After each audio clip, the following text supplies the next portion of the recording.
Have you ever wondered if the commercial pet food you're feeding your cats and dogs is actually healthy?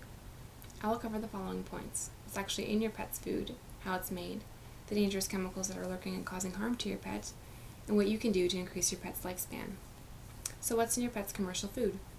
You're probably thinking along the lines of the kind of meat that we eat from the grocery store, from butchered cattle, sheep, pigs, chicken, fish, along with wholesome fruits and vegetables, vitamins, and minerals. Well, it's sadly not entirely so.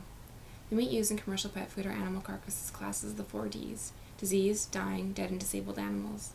This includes cats and dogs, cattle and sheep, chickens, pigs, fish, horses, zoo animals, and roadkill.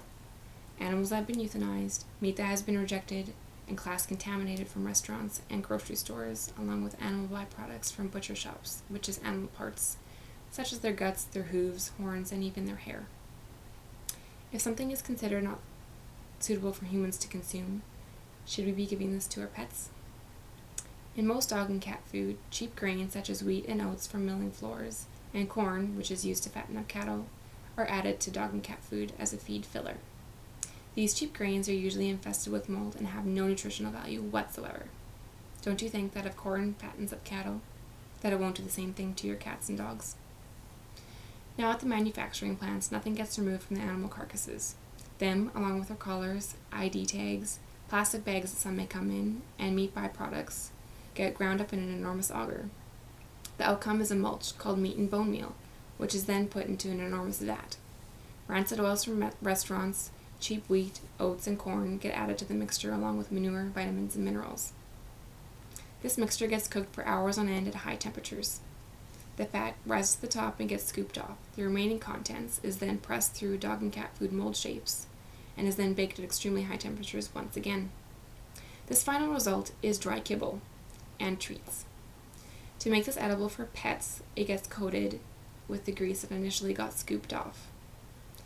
The process of how pet food is made is the equivalent to humans using microwaves, which kills any nutrients in the food. Pet food is classed as feed grade, which means that it has a tolerance for toxins, something that food that humans consume doesn't have a tolerance for. Kibble is also the equivalent of fast food and junk food that humans consume. Sure, it's convenient and easy, but just because it's faster doesn't mean that it's good for their health.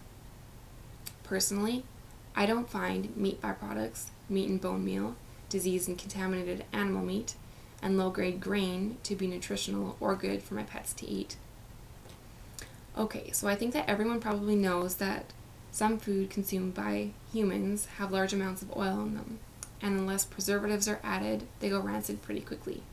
The same goes for dog and cat food. Preservatives, along with other dangerous chemicals, lurk in your pet's food. The most common preservatives are BHA and BHT. According to the California Office of Environmental Health Hazard Assessment, BHA is on the known list of carcinogens and reproductive toxins. BHT is also a known carcinogen and causes liver and kidney damage in lab rats. Ethoxyquin is a synthetic antioxidant put into dead fish to reduce spoilage when they aren't kept frozen. It's an illegal chemical to be put into human food, but it's okay to be put into pet food. This dangerous chemical is known to cause various health problems, including cancer, reproductive, kidney, and thyroid problems. Propylene glycol is a moistening agent for soft food and treats. It's derived from ethylene glycol, which is another name for antifreeze, which is very poisonous to cats and dogs. Food dyes such as blue 2, red 40, yellow 5 and 6, and caramel color are added for appearance. They are linked to allergic reactions, behavior problems, and they are known to cause cancer in humans. So what makes you think that these chemicals aren't going to cause the same health issues in pets? Fat adds flavor, but it's also a risk for being contaminated with salmonella, other toxins, heavy metals, and mold.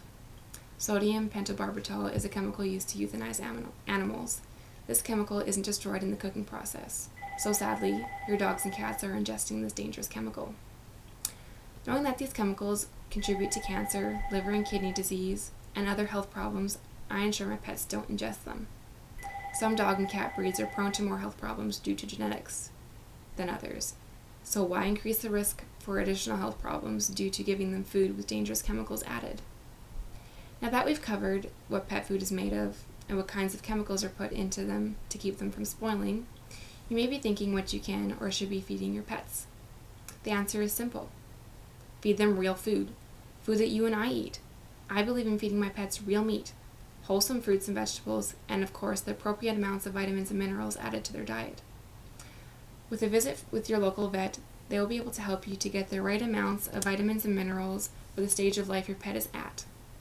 Homemade pet food increases your pet's lifespan, reduces hair loss and dandruff, improves behavior, decreases the number of times that they need to go to the bathroom, and reduces the chance of health problems and disease, which means less trips to the vet. And trust me, your wallet will thank you for it. We all know that pets, especially dogs, don't live very long, and knowing this helps increase their lifespan. Wouldn't you want to make the switch? In conclusion, the pet food industry is a mastermind for deception. They make you think that your pet is getting the most adequate nutritional value out of their food by stating and adding the added vitamins and minerals on the bag, when really they aren't getting the proper nutrition, since most pet foods' main ingredients are cheap grain with very little amounts of meat, and they are being poisoned by the dangerous chemicals added to make it last longer on the shelf. We all know that most of our pets' lifespan is short, so why not take the right step in the right direction and make the effort to increase their number of years living a healthy life by making homemade food using real meat, wholesome fruits and vegetables, and added vitamins and minerals. So I'm going to raise the question: is your pet's life worth it to you?